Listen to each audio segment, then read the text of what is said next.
My stepsister, Grace, took her entire class on a wilderness expedition in Africa, only to be ambushed by a remote, uncontacted tribe. She was in mortal danger. And me? I'm the only internationally certified wilderness expert of my caliber. 10 years of experience under my belt, with deep ties to chieftains across the continent. My father got Grace's last desperate SOS and called me immediately. Your sister ran into hostiles in the jungle. I need you on a plane now. You're leading the rescue. I hung up without a word. Hours later, my stepmother, Margaret, stormed into my apartment, trailed by a group of desperate parents. She was a whirlwind of panic, her face pale as she demanded action. But she stopped short when she saw me, standing calmly beside two police officers, my wrists bound in gleaming handcuffs. Apologies, I said with a faint smirk, lifting my cuffed hands. I'm a bit tied up at the moment. Margaret's eyes widened in disbelief. Emma's been attacked by a hostile tribe. We've lost all contact.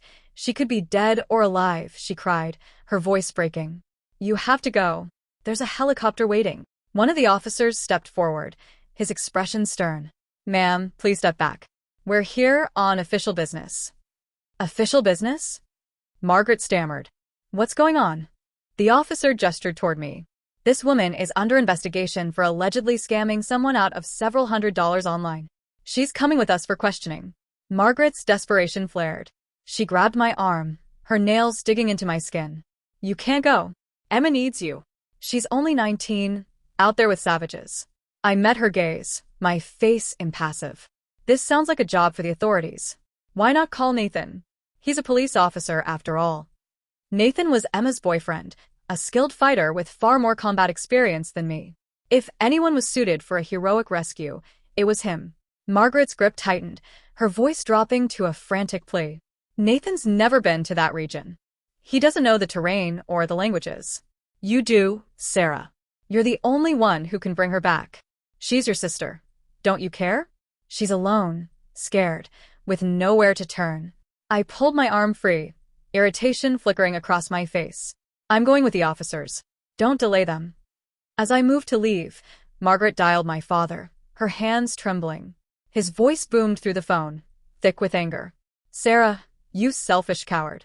Your sister's life is on the line, and you're sitting there doing nothing? I've booked you a flight for tonight.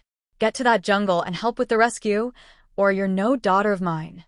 I let out a dry chuckle, the handcuffs clinking as I raised my hands. Sorry, Dad. I've got a prior engagement with a detective. Statement to make, you know. Silence followed.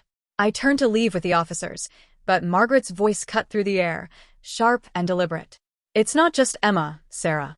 Her entire group, over 30 students, is trapped. Half of them are missing. Look at these parents. She gestured to the crowd behind her, their faces etched with fear. Their children's lives are in your hands. Can you really walk away? Not my responsibility, I said coolly and walked out, ignoring Margaret's furious scream. The police escorted me to the station, but the first visitor wasn't Margaret. It was Nathan. He placed a cup of tea on the table in front of me. I left it untouched. Emma's in grave danger, he said, his voice steady but urgent. Their communication lines are down. The tribe in that region is known for its hostility. There are even rumors of ritualistic violence. If they've taken her, she might not have much time. I leaned back, unimpressed. And his jaw tightened, disbelief flashing in his eyes. What's wrong with you, Sarah? She's your sister. How can you be so detached? Stepsister. I corrected, my tone flat. Her fate's got nothing to do with me. Nathan's frustration boiled over. You're the best wilderness operative we have. I've seen your record, years of high-stakes missions, connections with tribal leaders. You could save them. He grabbed a notepad, sketching out a plan, trying to sway me. You know the terrain, the people. You're their best shot. When I didn't react, his tone hardened. As a citizen, you have a duty to assist. I can make this official. I laughed, a sharp, mocking sound. You're going to lecture me about duty? Save it, Nathan. I'm not going. If Emma's in trouble, that's her problem, not mine. His fists clenched, and he leaned closer, his voice dropping. Is this about us? Are you still bitter because I ended our engagement? Years ago, Nathan and I were set to marry. Then he met Emma, fell for her and called it off, leaving me humiliated. He thought this was some petty grudge. The arrogance. I opened my mouth to rip into him, but the door flew open. My father stood there, supporting a sobbing Margaret. She clutched something tightly in her hand. Before I could react, she lunged forward, her palms striking my face. "Bring back my daughter," she screamed, throwing the object onto the table. "This is your fault." I stared at it, my breath catching. It couldn't be. Not that. It wasn't supposed to unfold like this. Not in this reality. On the table lay a tattered, blood-stained scarf, its vibrant pattern unmistakable. It was the same one Emma had worn when she left for her expedition. Margaret, convinced her daughter was dead, unleashed her grief and fury on me. "You heartless wretch," she screamed, her voice raw with pain. "You have no soul. That was your sister, and you refused to lift a finger to save her. You're probably thrilled, aren't you? Now you can claim your father's fortune." She collapsed into a sobbing heap, clinging to my father. His eyes burned with contempt as he glared at me. "Sarah, even with Emma gone, don't think you'll see a single cent from me," he said, his voice low and venomous. "I'd rather give it all to charity than let a cold-blooded creature like you touch it." I frowned, a flicker of unease stirring within me. This moment felt eerily familiar, like an echo from another life. Then I caught it, a glint of calculation in Margaret's tear-filled eyes. In that instant, everything clicked. The fear in my chest dissolved.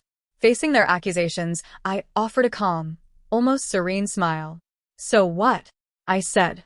"Emma's the one who thought she could play adventurer in a dangerous land. If she got herself killed, that's on her." Nathan, who had been grappling with his own grief, snapped to attention. My words lit a fuse in him. He lunged forward, his hand striking my cheek with a resounding slap. The sting radiated across my face, but I didn't flinch. "Is that something a human would say?" he roared, his voice trembling with rage. "Emma's gone, and you're standing there spewing venom? She was your sister. Maybe not by blood, but you grew up together."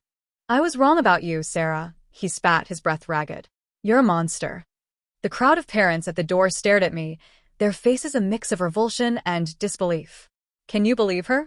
A so-called expert, letting those kids die out there," one muttered. "She's Emma's sister, and she just sat here while her sister suffered. Some family.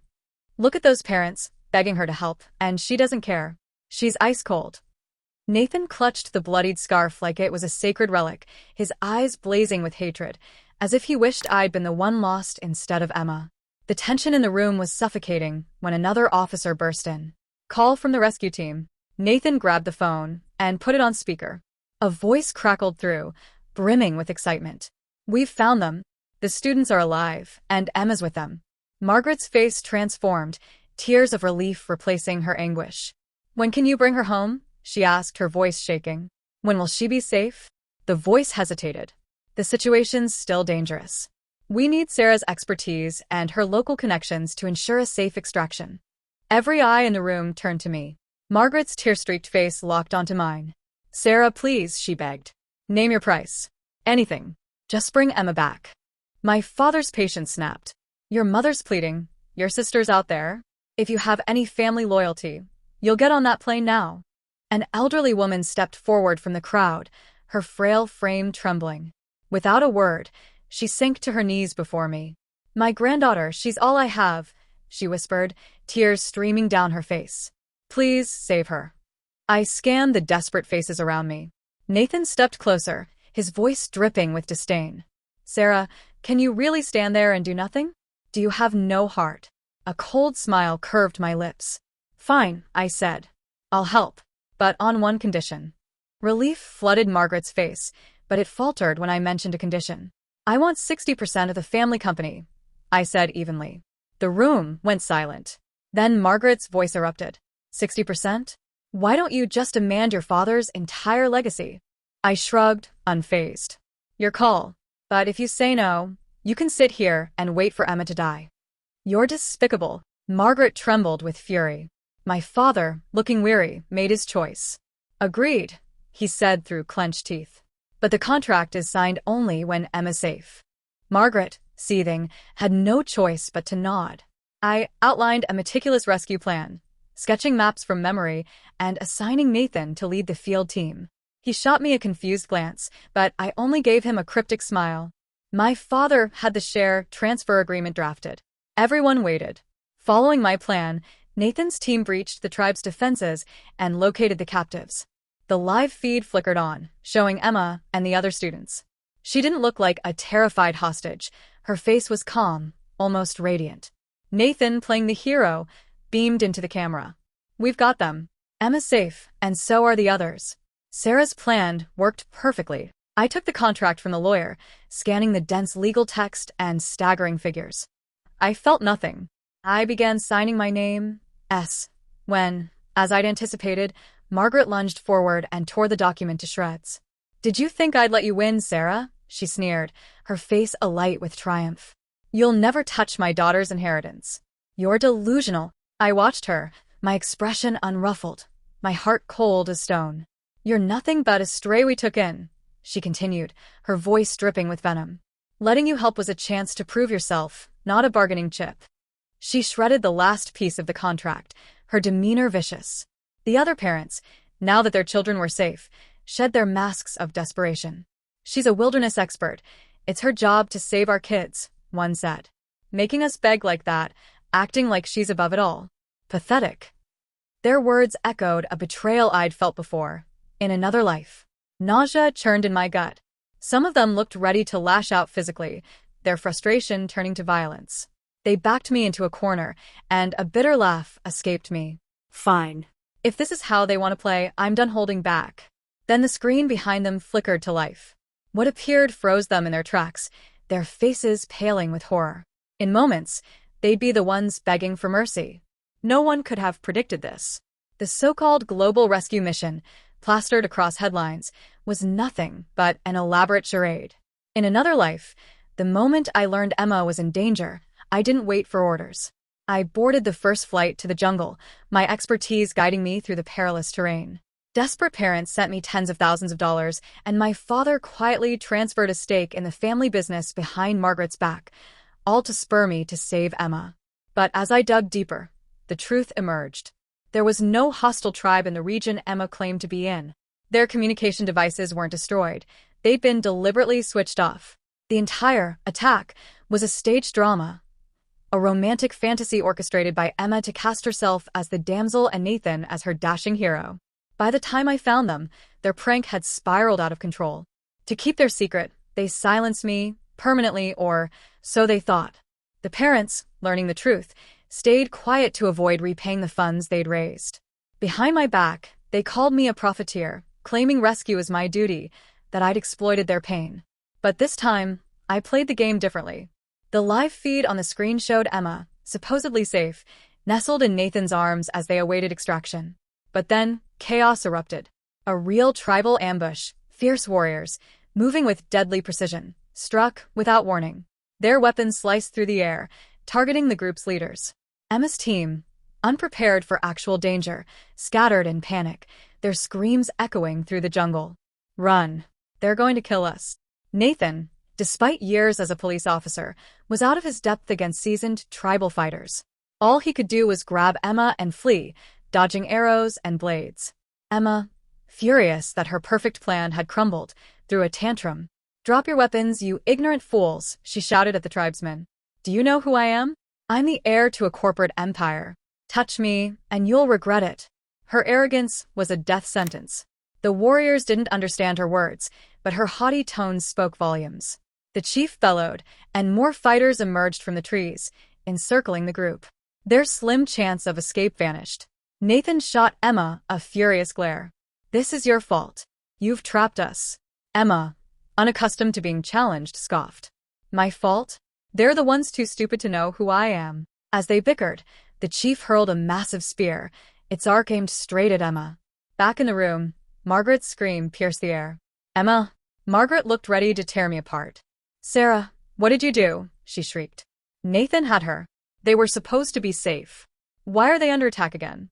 What's your game?" I met her gaze, her entitled fury almost comical. After everything, she still thought she could control me? "I never promised a rescue," I said with a casual shrug. "Just bad luck, I suppose." My indifference drove her to rage. Her fists shook, her face contorted with shock. She hadn't anticipated my hidden card. A faint smile curled my lips. Did she really think she was the only one who could play dirty? The other parents, grasping the unfolding disaster, backed away, their faces pale with dread. My daughter was hidden, now she's exposed, one cried. They had a chance together. Now they're scattered, defenseless. My girl's only 18 out there in that nightmare. Is she even alive? Maybe Sarah's still our only hope, another whispered. The team said she's the only one with the skills to save them. Hopeful eyes turned to me, but I wasn't swayed by tears anymore. Once bitten, twice shy. They knew it. Please wouldn't move me, only leverage would. One parent stepped forward, offering their entire savings. Others followed, and soon, nearly $1 million sat in my account. My father, his face etched with exhaustion, had a new contract drawn up. Staring at the agreements and the staggering sums, I felt a dark amusement. If these parents knew their children were merely props in Emma's romantic fantasy, would they collapse from the betrayal? The thought was grimly satisfying. Margaret, trembling, handed me the new share transfer agreement. If Emma doesn't come back alive, I'll end you, she hissed. You're nothing but a leech. If you weren't useful, you'd be worthless. I looked at her twisted face, knowing her facade was about to crumble. The moment I signed the contract, a cheer erupted from the video feed. The authorities are here. We're saved. It was unfolding just as I'd foreseen. Margaret lunged for the papers, but I was quicker, pulling them out of reach. She stumbled, grasping at nothing. Too slow, Margaret, I said, my smile sharp and cold. She glared, her eyes blazing with hatred. The other parents glowered, their fists clenched, but they didn't dare act. I swept my gaze over them, their faces mirroring the betrayal I'd known in another life. A chilling laugh echoed in my mind. I wasn't just taking their money. I was going to unravel their world. Fuming but powerless, Margaret and the other parents had no choice but to suppress their anger and head to the airport to greet their returning children. Emma was admitted to a hospital for a brief evaluation before being welcomed back to the family estate. To celebrate her miraculous survival, my father hosted a grand, multi-day gala, inviting Emma's classmates and the city's elite. I received an invitation too. It didn't take a genius to see it was a trap. Margaret's intentions were as subtle as a spotlight. I went anyway, dressed plainly, unfazed by the setup. The moment Margaret spotted me, her lips curled into a sneer. Well, look who showed up, the profiteer herself. She raised her voice, ensuring every guest heard. Everyone, take a good look at my stepdaughter, Sarah.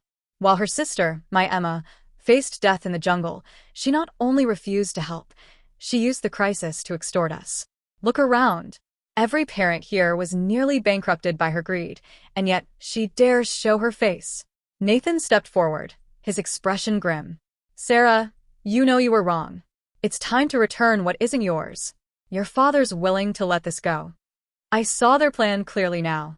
They'd lured me here to publicly humiliate me, to guilt me into surrendering the money and shares. The guests began murmuring. A sister should save her sister. It's only natural. Demanding payment is shameless. The police saved them, not her. She just got rich off their suffering. What a disgrace. I heard she took some parents' life savings, profiting from their pain. It's vile. Emma, hearing that I'd been given a fortune to save her, radiated fury. She strutted toward me in a glittering gown, her chin high. Why do you have to be here, Sarah? She spat. You exploited my crisis to bleed my family dry. For what? Nathan and the authorities saved me, not you. You don't deserve a cent. Give it all back, she demanded. The crowd erupted in applause, their approval fueling her ego. I stood silent, my gaze cold and unwavering. My lack of reaction seemed to enrage Emma further. With a frustrated cry, she raised her hand to slap me. But I was quicker. I caught her wrist, my grip unyielding. Leaning in, my voice was low but sharp, each word slicing through the room's smug atmosphere. The region you were in has no recorded hostile tribes, Emma. So tell me, how did your team's communication devices fail? Was this a daring rescue or a staged performance? You know the truth, don't you? Emma's face flushed then paled. She yanked her hand free and pointed at me, trembling.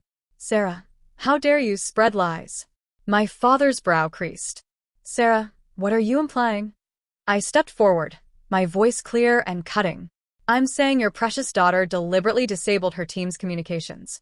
She wanted her knight in shining armor to swoop in and save her. She didn't expect it to spiral into a national crisis. This heroic rescue was nothing but a spoiled girl's romantic fantasy. Do you understand now?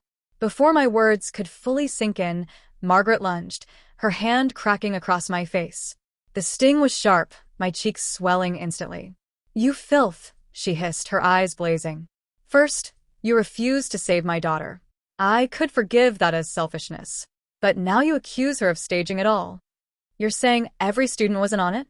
Do you know what this will do to Emma's reputation? Get out of my house."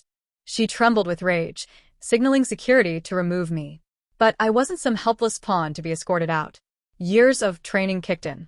In seconds, I disarmed and disabled the approaching guards, leaving them groaning on the floor. Margaret slammed her fist on a table. "Sarah, do you want me to call the police?" "Margaret," I said, my voice icy calm. "I still call you mother out of respect. Why are you so eager to silence me? Afraid of something? A guilty conscience, maybe?" She froze, speechless with fury. I turned to the parents, their faces a mix of shock and doubt. The promotional materials for this trip promised complete safety. Doesn't it seem strange that all communications failed simultaneously, without warning? My question lingered, sowing seeds of suspicion. In the chaos of the crisis, they'd accepted Emma's distress call without question. Now, cracks in the story were forming.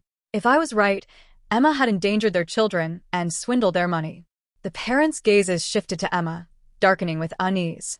Sensing the tide turning, Emma clung to Margaret, tears streaming down her face. "Sarah's just jealous because you love me more. She's lying to hurt me. Who'd believe her?" "If you have proof, show it," she shouted, her voice shrill.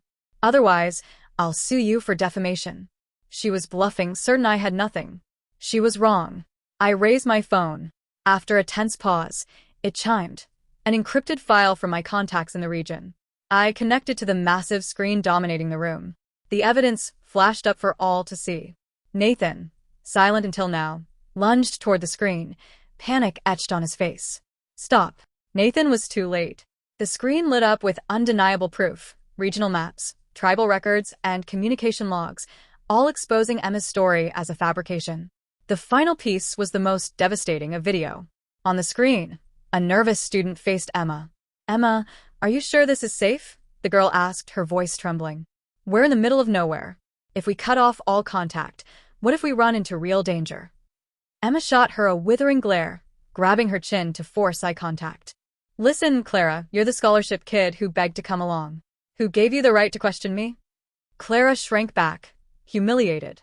"Everyone, listen up," Emma barked. "Turn off your devices now. Anyone who disobeys is out of the group and on their own. Clear?"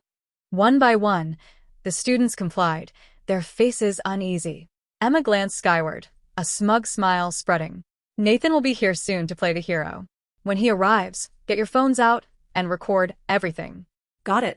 Clara tried again, her voice soft. "Emma, what if our parents panic? If this gets out of hand?" Emma's hand cracked across Clara's face, silencing her. "One more word, and you're on your own out here." Defeated, Clara pocketed her phone. The video cut out.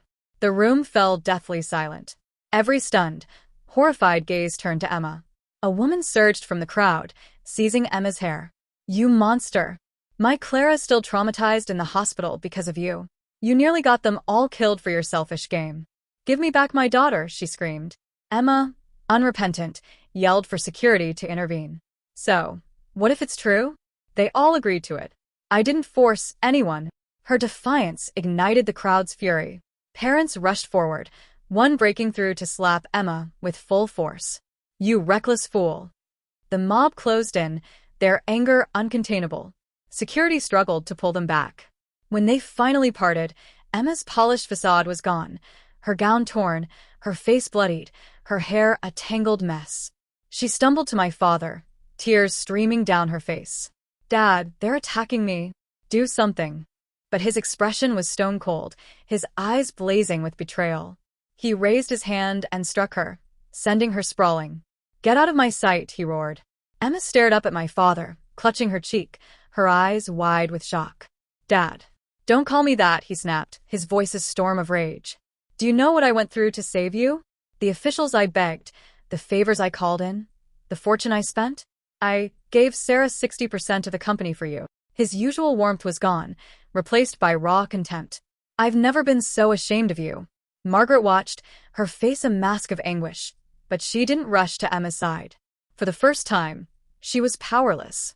Emma had turned the entire room against her. Emma's gaze swept the crowd, meeting only hatred. Realizing her father had abandoned her, she turned to me, standing calmly in the corner, a faint smile on my lips. She snapped.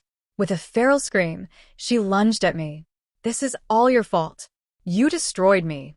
Before anyone could react, a glint of steel flashed. A small knife pressed against my throat. The cold blade bit into my skin. Emma, are you out of your mind? I hissed, keeping my voice steady. The room erupted in chaos. Honey, stop. Margaret screamed as guests scrambled for their phones, calling for help. Emma's eyes were wild, unhinged. You ruined my life, she shrieked. It's all because of you. I'll kill you. Her own foolish plan had led to this, but in her madness, she blamed me entirely. The situation was absurd, yet the knife at my throat was all too real. Guests screamed, fleeing for the exits. She's got a knife. She's going to kill her. I kept my voice calm. Emma, if you do this, your life is over too. I thought the threat of consequences might stop her. Instead, she laughed, a chilling, broken sound. Good. You stole my future, turned everyone against me.